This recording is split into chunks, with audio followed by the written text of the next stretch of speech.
Hello, I'm Amanda Deming, and this is my case presentation. I am almost done with my third year, and I have another year of NP school to finish.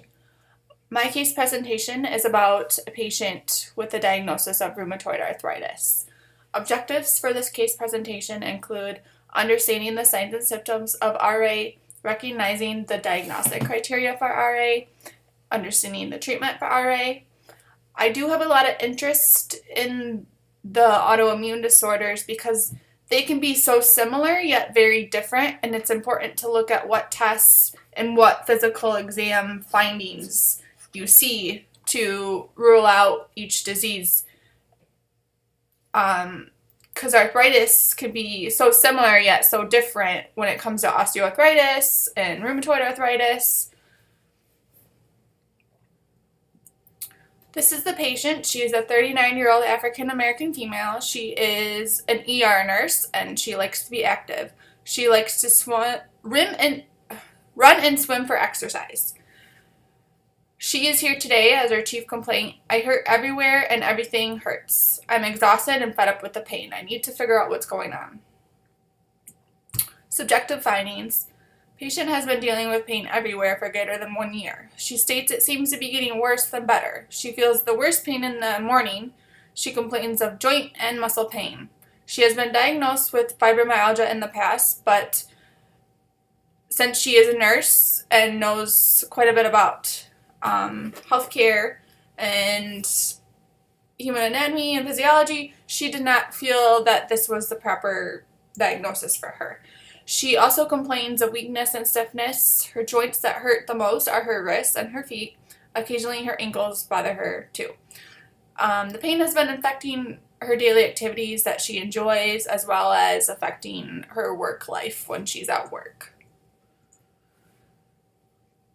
Past medical history. She has a history of gastroesophageal reflux disease, asthma, and chronic pain. Surgical history includes 2 C-sections and a lap chole. Social history, she denies any use of alcohol, tobacco, and other illicit drugs. She has no known allergies. She takes Prilosec 20 milligrams once a day and ibuprofen as needed for pain. She takes a Ventolin inhaler for her asthma as she needs it, and Singular she takes as well for her asthma. Risk factors for RA include the female sex. Some speculate this is because of our female hormones. Onset is usually in the 3rd to 5th decade of life. Family history of RA or other autoimmune disorders also increases your risk of RA. Environmental exposure such as smoking or being around smoke also increases RA, as well as obesity. Review of the patient's symptoms. She did report weakness and fatigue, but denied chills and fevers. She denied cough, shortness of breath, chest pain, abdominal pain, nausea, vomiting. She did, however, report joint pain, muscle stiffness, and joint stiffness. She denied numbness or tingling. Skin, she denied any rashes or itching. Psychologically, she did report a depressed mood, which she has related to the chronic pain.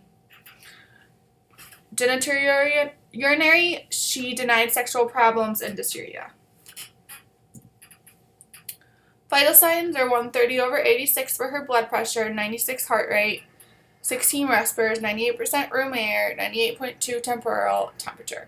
She is slightly overweight with a BMI of 26. She came to see us 1 week ago with her chief complaint, and we drew labs 1 week ago. Her results were the CRP and ESR were abnormal, the RF was negative, the anti-CCP was positive, the synovial fluid analysis showed poor viscosity and greater than 10,000 white blood cells. CBC and CMP and hepatic panel were normal and unremarkable. The urinalysis was normal.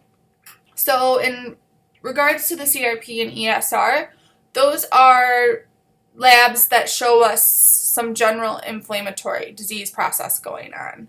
Doesn't necessarily tell us that it's RA, but just that there's inflammation going on. The RF, this is the rheumatoid factor, hers was negative. Our RF can be positive or negative in RA patients. If you do have an RF positive, you are more likely to have severe symptoms of RA. However, just because you're negative doesn't mean you don't have RA. Anti-CCP is another diagnostic test. It is helpful with diagnosing rheumatoid arthritis, and it can show up early on in the disease as well. Synovial fluid analysis also helps us to point to RA for a diagnosis, as well as baseline CBCs and CMPs help as well.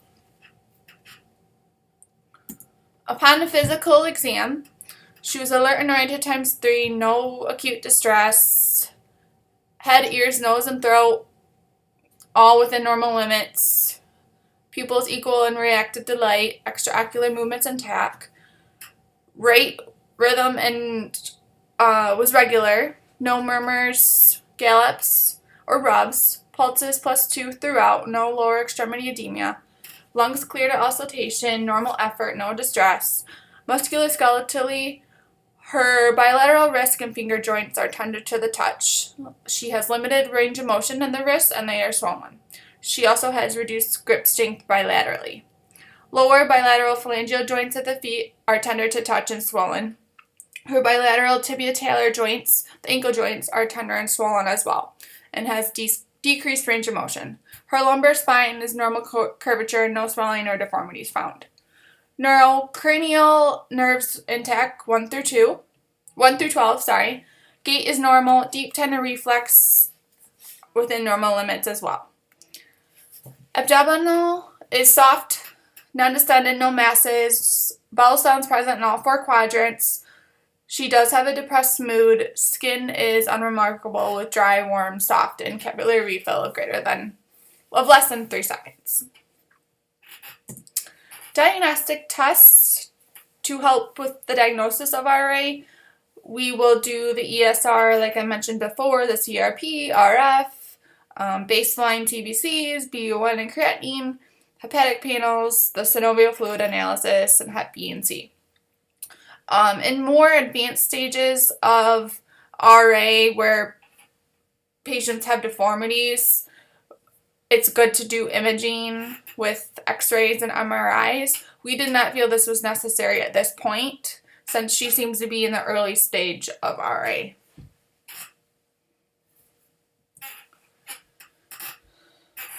According to the American College of Rheumatology and European League Against Rheumatism in 2010, this is the classification criteria for RA. If you have a score greater than 6, you more than likely have rheumatoid arthritis. Differential diagnoses: Raynaud's phenomenon, fibromyalgia, Lyme disease, osteoarthritis, systemic lupus, scleroderma, polymyalgia rheumatica. Signs and symptoms of RA include fatigue, weakness, malaise, anorexia, weight loss, joint and muscle pain, joint stiffness, especially that is worse in the morning. Symmetrical joints are affected, so it would have to be both wrists, both ankle joints, both feet. Rheumatoid nodules can be present, and that's more in the advanced stage of RA, as well as deformities of the joints. Assessment and diagnosis. According to the diagnostic criteria, she is positive for RA. She scored a 7 on the diagnostic criteria. She had 4 to 10 small joints affected. She had an abnormal CRP and ESR. She's been dealing with this for greater than 6 weeks, and she had at least 1 test low positive, the anti-CCP. We will refer her to a rheumatologist for further workup and specialized treatment. And around here, it can take up to 6 months to see a rheumatologist and get an appointment. So in the meanwhile, we will treat her initially and until she can see that rheumatologist for more specialized treatment. Just a reminder of what rheumatoid arthritis is a chronic autoimmune disorder that causes symmetric inflammatory arthritis in multiple joints throughout the body. RA causes joint deformity and joint destruction as the disease progresses. Disease fluctuates over time or can go into remission.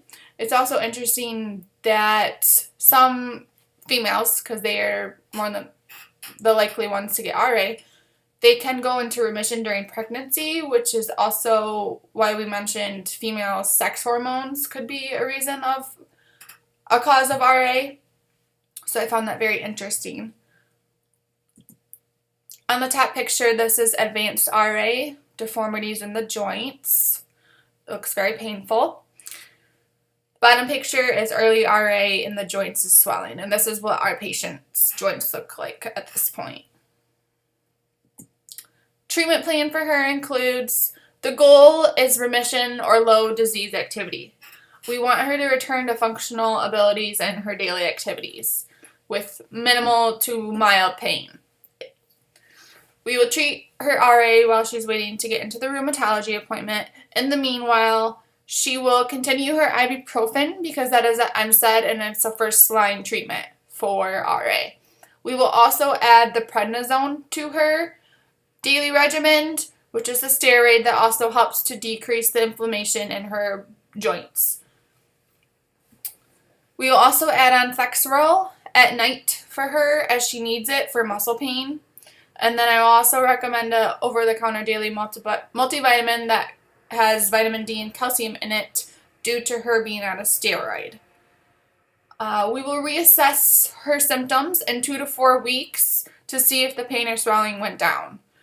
If no success with this, we will add on the next recommended drug, and that is methotrexate. And we will still continue to manage her RA symptoms until she's able to get into the rheumatologist. We will also recommend her to continue swim classes for physical activity so she's still moving her joints, and we will also recommend her to continue seeing her counselor for her psychological needs because depression is common in RA patients due to the chronic pain.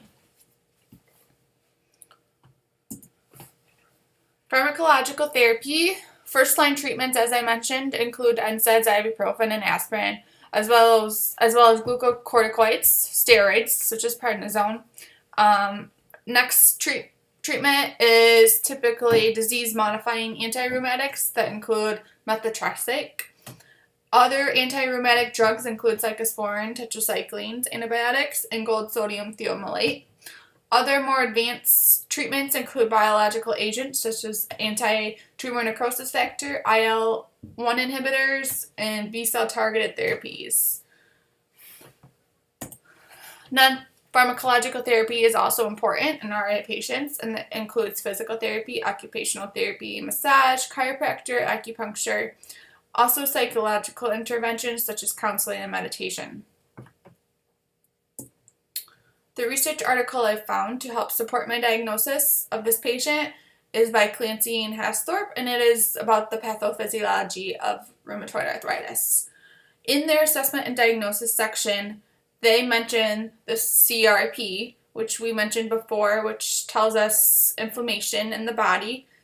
It increases in RA due to anti-inflammatory cytokines, the IL-6, in response to inflammatory triggers in the body. CRP levels should be monitored and can help determine treatment effectiveness or progression of the disease. CRP levels are also important because they can be predictors of cardiovascular disease. RA patients are at a higher risk for cardiovascular disease, and I did not know this, and I found this very interesting. Their life expectancy of RA patients is about 5 to 10 years less than non-RA patients from the cardiovascular disease risk factors. Anemias are also associated with RA due to the chronic inflammation and bone marrow suppression. Therefore, this research article helps support my patient's diagnosis of the RA related to the CRP levels that were abnormally elevated. Patient education is important. I will educate the patient on taking her NSAIDs and to notice any side effects such as GI upset and GI bleeds. She should take her pills with milk or food. She should avoid alcohol and smoking while taking NSAIDs and avoid other NSAIDs at this time. She should also be educated on the side effects of steroids. Initially, side effects include emotional changes, increased appetite, weight gain, and insomnia. She should take her pill with food, and she should try to stay away from people that are sick due to it decreasing your immune system, and she should not abruptly stop the drug without doctor being aware. She should also report any worsening pain and stiffness to the provider right away. Early diagnosis and aggressive treatment is very, very important in RA because of the reasons of permanent joint damage, impairments to daily life, potential disability, and the risk of premature death related to the increased cardiovascular disease. Goals include managing symptoms and preventing further damage, gaining back functional daily activities, and maintaining psychological well-being. So my questions for you are, do you agree with the diagnosis of RA? What other diagnoses do you think she could be experiencing? If she was diagnosed with fibromyalgia in the past, why was RA not diagnosed then? Should she have any other tests ordered at this time? These are my references. You can click on this link to get the research article if you want to look at it. And that is my case presentation. Thank you.